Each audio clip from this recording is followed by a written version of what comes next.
Good evening, ladies and gentlemen. It comes to you live from our comfy couch here in the Oscar stand. It's the Gaming Saloon reviews for October 9th, 2025, or not October, November 9th, 2025, with your host, Wizard 2448, and wrap it up, Salon.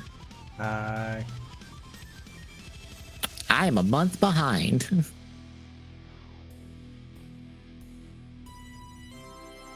For no discernible reason. I mean, could be worse. Yeah.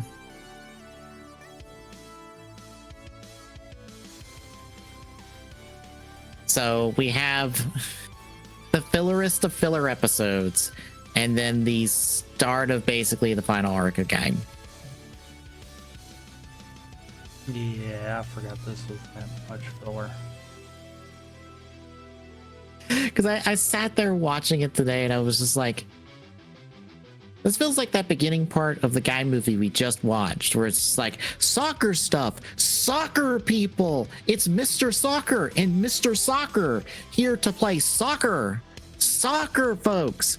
Do you like soccer?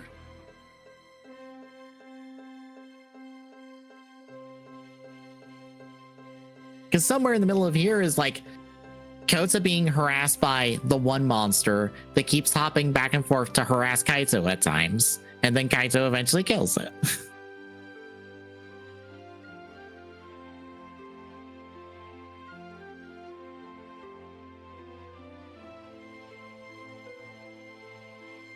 But do you have any thoughts before we hit the recaps?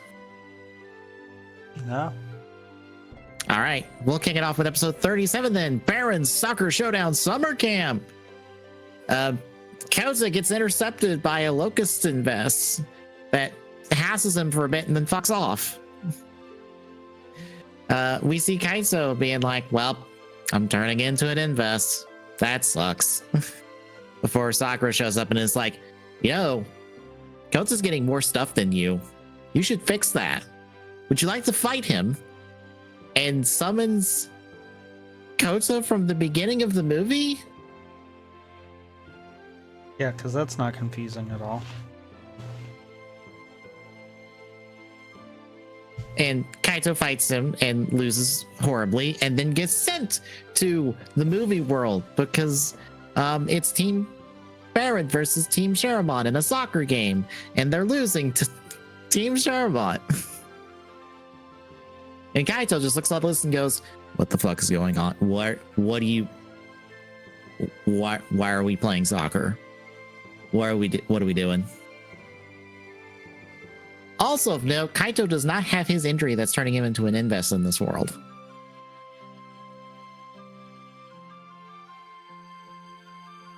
So he didn't get physically transported?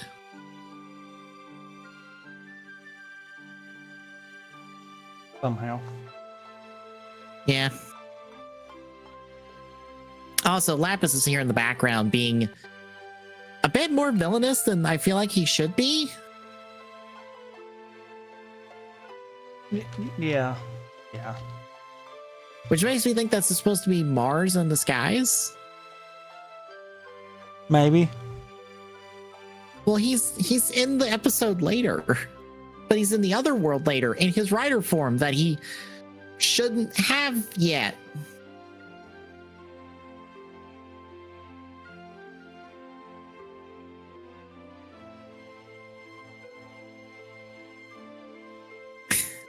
It's all sorts of confusing, isn't it? Yeah. Anyway, Team Baron loses to Team Sharamon. Sakura, not our Sakura, Sakura is here to give the basics of what this world is, and Kaito decides to feign amnesia to be informed of what the fuck's going on, which is basically what is going on in the movie. The 4 teams are competing in the All-Rider Cup for the Golden Fruit, and Kaito's like, cool, I'm gonna learn soccer, and then he's shit at it.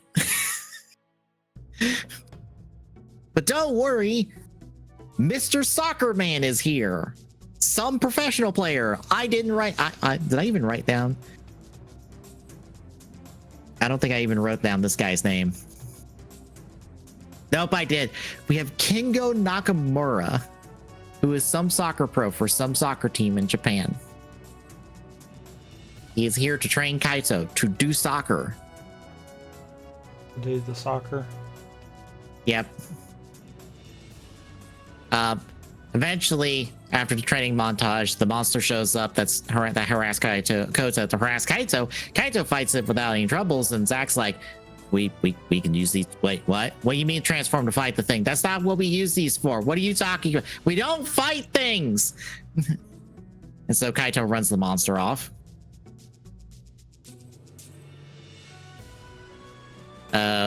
Then Team Baron gets on a winning streak, so now they're fighting Sharamont. And then another soccer pro named Kosuke Oda shows up, and now he's helping Team Sharamont. And then the other soccer pro helps Team Baron, and then Team Baron wins the game eventually, I guess. I don't know. I don't remember. I think I zoned out at this point.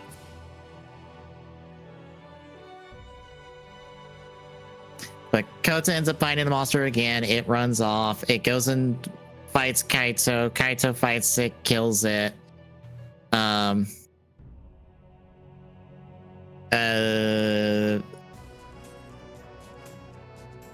Lapis shows up, sends Kaito back to the TV world, and then Kaito writes this all off as a bad dream, as Mars is like, ooh, I like the cut of this Kota guy. And then that's the episode. How do you feel about our filler episode?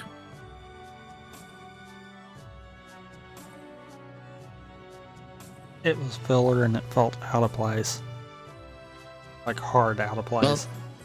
Well, it is our second episode not written by the main writer of the show. Which, to their credit, all the characters are right. It's just a nonsensical movie tie-in, like the first one.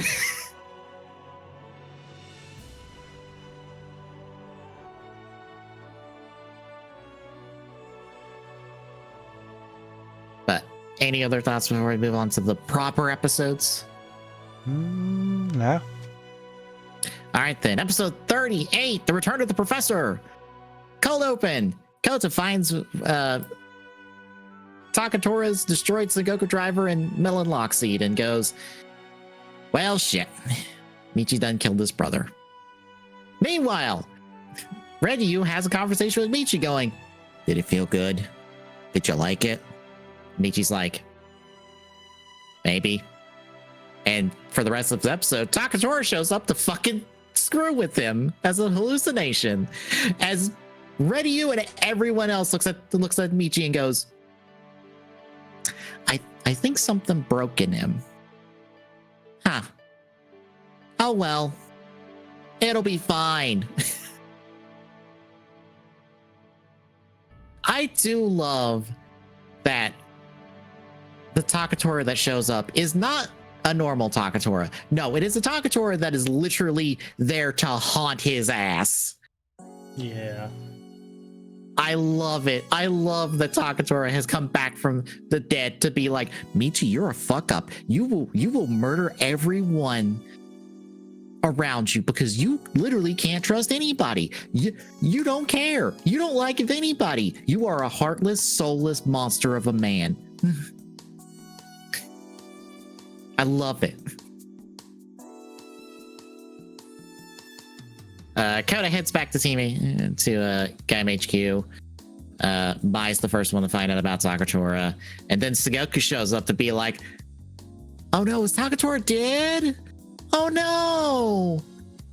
How sad. That's terrible. That's so terrible that I didn't get to do it. Oh well. So that prompts Kota to try to beat the shit out of him. Zack also shows up to help, and it doesn't go well for Zack, but eventually Sengoku's about to like shoot the both of them, and then Kaito just shows up with a sonic arrow in the back of his head, like, fucking do something. I will end you. Unlike everybody else on the show, I am ready to murder someone, but I have not been given the opportunity to do so.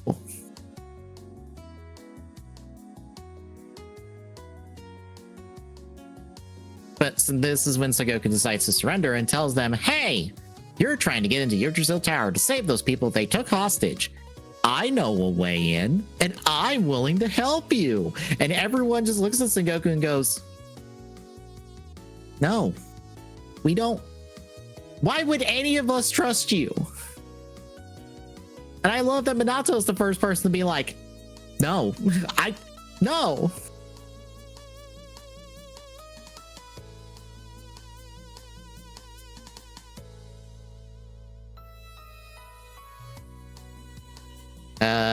Then we cut away to Michi finding out from Roshu and Ryu that Kota has a piece of the golden fruit in the form of the Kiwami Lock Seed.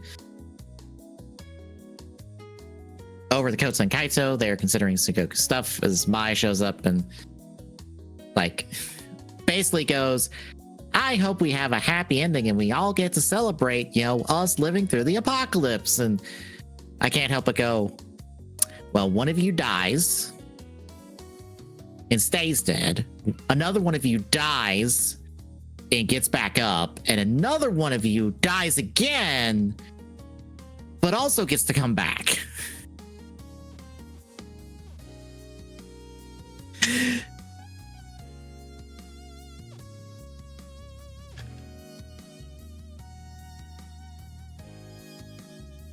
We then cut to the next day as Mai and Peko are out gathering supplies and still leaving money for the people that aren't here. Like, they left a lot of money for those supplies, right? I mean, over the course of every time we've seen it, yes. So, question. What's stopping someone else from just picking up the money and going? I mean, yes, but before that, where's the money coming from?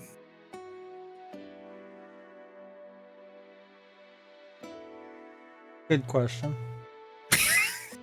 Because I'm like, wait, who in this group is actually paying for this? Because we damn sure know it ain't Kota. He's broke. It's not Mai. Is it Orin? Is Orin paying for all this?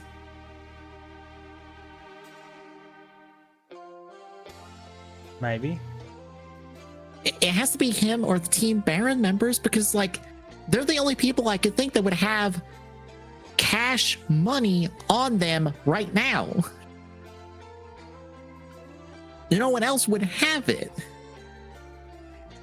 Because they are either broke or they probably wouldn't be in a position to have it on them at the moment.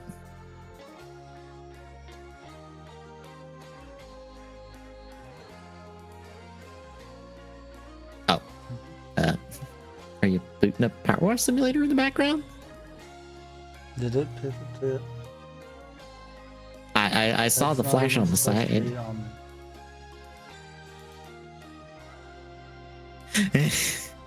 I saw the flash and I'm like, oh no, what happened to the stream? And I'm like, oh, is something loading? Is it Power Wash Simulator? Because I'm testing. Okay. But this is when Michi shows up with one of the overlords, and the overlord proceeds to beat the shit out of Peko as Michi's like, Mai, come with me. You can come. You're going to come with me now, right? You're going to side with me, right? You're on my side, right? And eventually Mai's like, yes, I'm on your side. If you stop trying to kill Peko. And he's like, yay! And then walks off with her. And then Koza and Kaito show up, and then Kota hears about this, and he's like, ah, fuck, and then heads off, and eventually Kota intercepts Michi, and Kota's like, what the fuck, Michi? And Michi's like, Mai's coming with me. You have a problem with that? Kota's like, yes. And so Kota and Michi fight for a bit. Michi hesitates in this fight, but only because the Takatora hallucination shows up to talk shit to him. And then Kota hesitates because he's not ready to kill Michi. And then Kaito shows up, who's like, I'm gonna murder him. He is going to, Kota, he is going to kill you. You have to kill him first. That is the only way this is going to end. And so the two of them fight Michi, except Michi fucking rolls the both of them to the point that Kaito's like, we have to back off.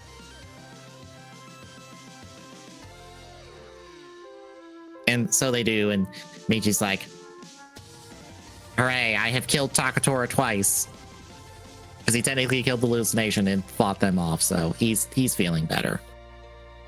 Which will take us to episode 39, the do or die tower break-in strategy. Kota informs the rest of the team what happened, and then he's like, we're gonna go along with Sengoku's plan. It's a terrible idea, but it's the only idea we have. No one's happy about it, but then basically all of our writers decide to go with it.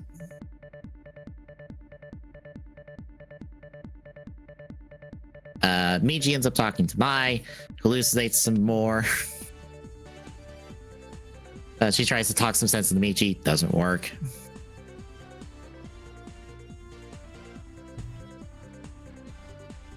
Our team travels to the tower.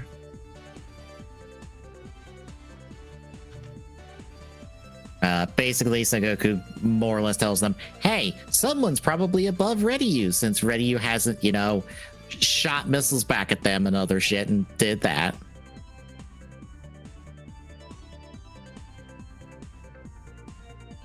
Eventually, when they get ambushed by a bunch of invests, Orin and Jodochi decide to stay behind to handle the horde to let everyone else go forward.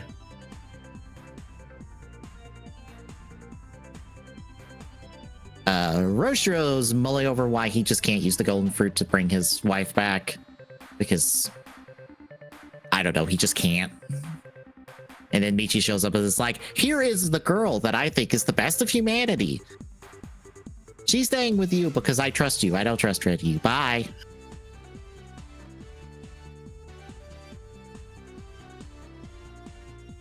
Back with our team, they arrive at the entrance to the underground to Crystal Tower, only for security to go off. And so Kaito, Minato, and Zack have to handle the security while Sengoku and Kota move forward.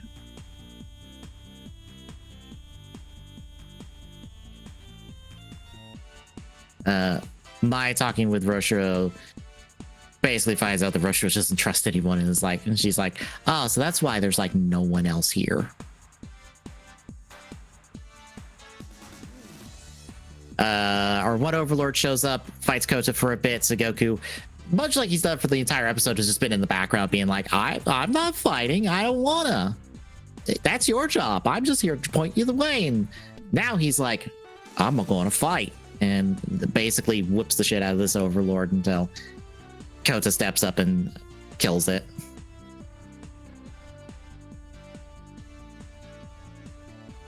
And that is basically the episode. Any thoughts on these two? I know when I watched these yesterday, I was like, I remember why I hate Sengoku. And boy, when Michi went on the cuckoo train, he went all the way. Yeah, Michi's just like, he is cooked. He is done. There is nothing up there anymore. He is definitely cuckoo for Cocoa Puffs. Mm-hmm.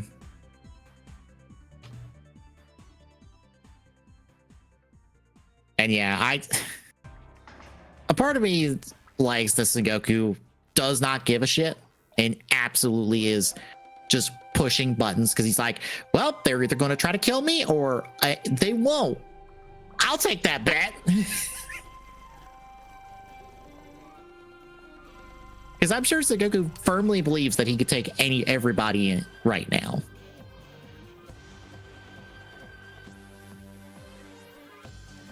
Which I don't think he actually can. I don't think he can take Kota in a straight up fight. Probably not.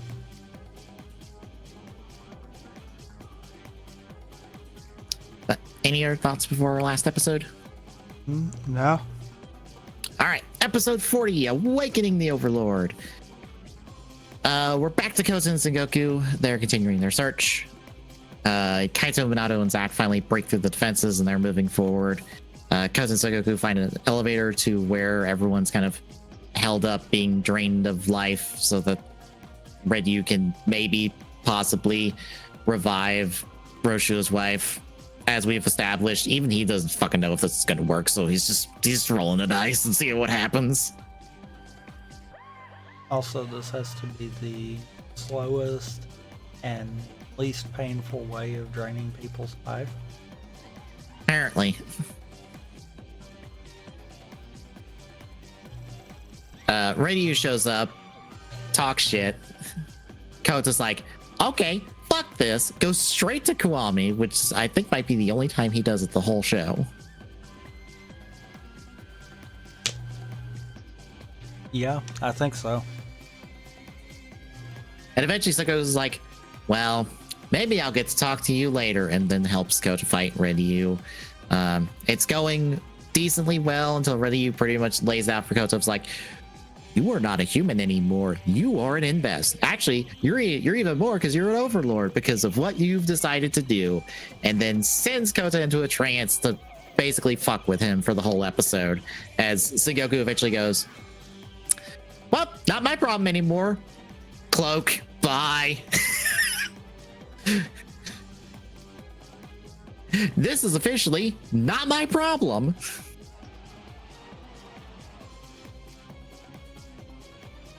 We also get Mai getting told by Roshiro and Sakura like what the fruit is and what it means to inherit the fruit, which is basically, do you get to make the world your own, or do you get to fix it and then everyone hate you because you're not a person anymore? And so basically the entire trance is Kota basically being, is he the same invents that Yuya was in the first episode, or is he a different one? I think he might be the same one. Okay, because I thought he was, but I didn't remember. Because this trance feels like it's a mix of what he's learned about Yuya and Hase, because all of the things he ends up doing is the same order of events that Hase went through, as far as he knows. Yep. And he even looks like Hase when he was like halfway to becoming an invest. I don't know if Kota realizes all of that, but there ain't a whole lot going up there for him. But yeah, basically this entire trance, Yuya is Gaim in this, and Kota is basically harassed and is trying to be killed by Yuya for being a monster, and Redyu's basically trying to turn him against humanity. He stumbles for a bit eventually. And then kind of like fights you for a bit. Meanwhile, Kaito and crew find the people. Kaito's like, this machine's the problem? Kick. That fixed all of our problems. I'm glad there was no serious repercussions for me breaking the machine. And he leaves Minato and Zack to rescue the 15 or so people in this room somehow. I don't know what they thought the plan was after they found everybody. I don't think they knew what the plan was after they found everyone.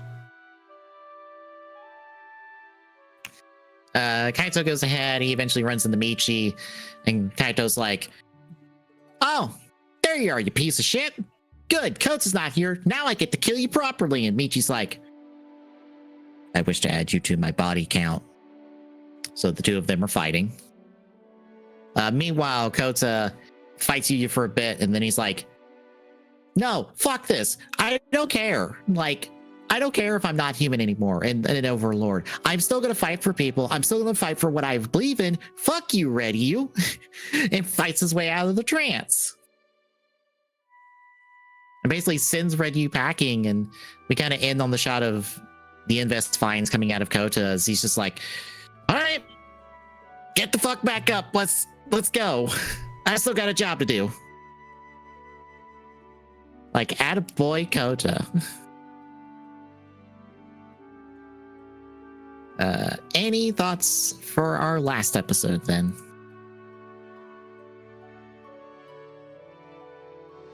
I actually did kind of forget about this one, and I can understand a little bit why. As far as a lot of our progression stuff, this one almost felt like it kind of stalled a little bit. Which unfortunately makes it a little forgettable. At least the middle part of it.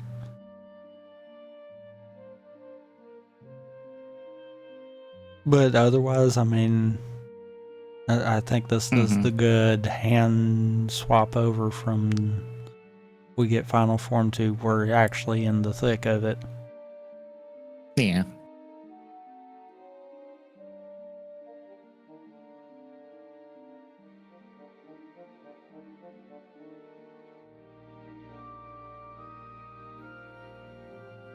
I do appreciate that this is Kota just going, yep, I'm in for the long haul. If this kills me, it kills me.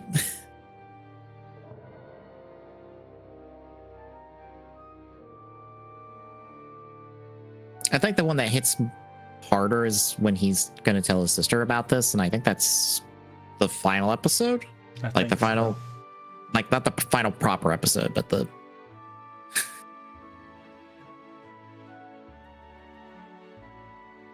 But yeah, Gaim continue to be really good. I'm actually started the Gaim Chemi for cat stuff.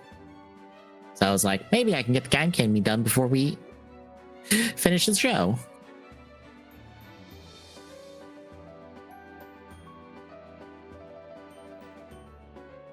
It's not that complicated, mostly.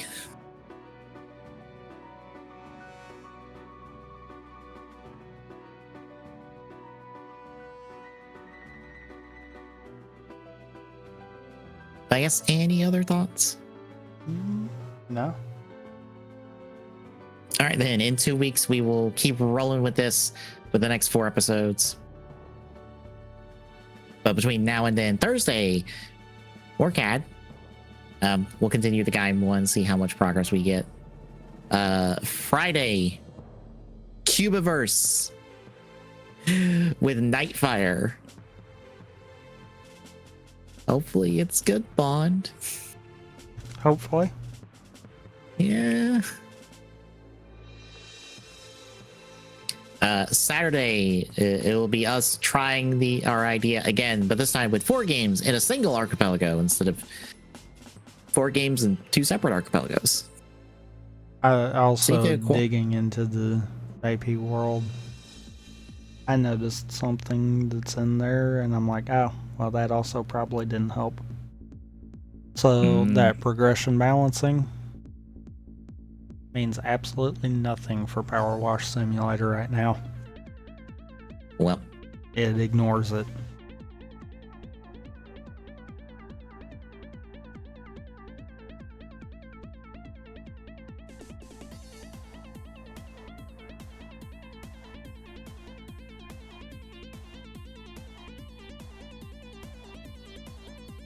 But that'll be Saturday. And next Saturday is TGS, where we get to talk about something besides Grand Theft Auto 6. Anything but Grand Theft Auto 6. If I'm gonna be perfectly honest. So Grand Theft Auto 6. You know, I'm not wrong. I cannot begin to describe how much I do not give a shit about Grand Theft Auto 6. Every time I hear people who are like, Grand Theft Auto 6 is going to make $1 million bajillion dollars, and I go, how are you sure? Are you sure? Are we sure about that? How certain of that are we? Because last I checked, the reason people gave a shit about Grand Theft Auto after 5 was GTA Online, which 6 doesn't have. So, like,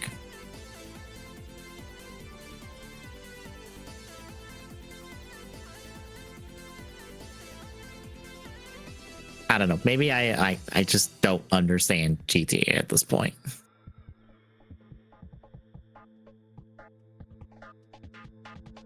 But yeah, that is the week ahead, folks. So if you like what you're seeing, drop a follow. Really appreciate it. Exclamation point YouTube and chat gets the YouTube archive for this and all our other streams. Exclamation point social and chat gets your handles for all our social media. And exclamation point Discord and chat gets like drop by, say hi. We'll see you Thursday, folks.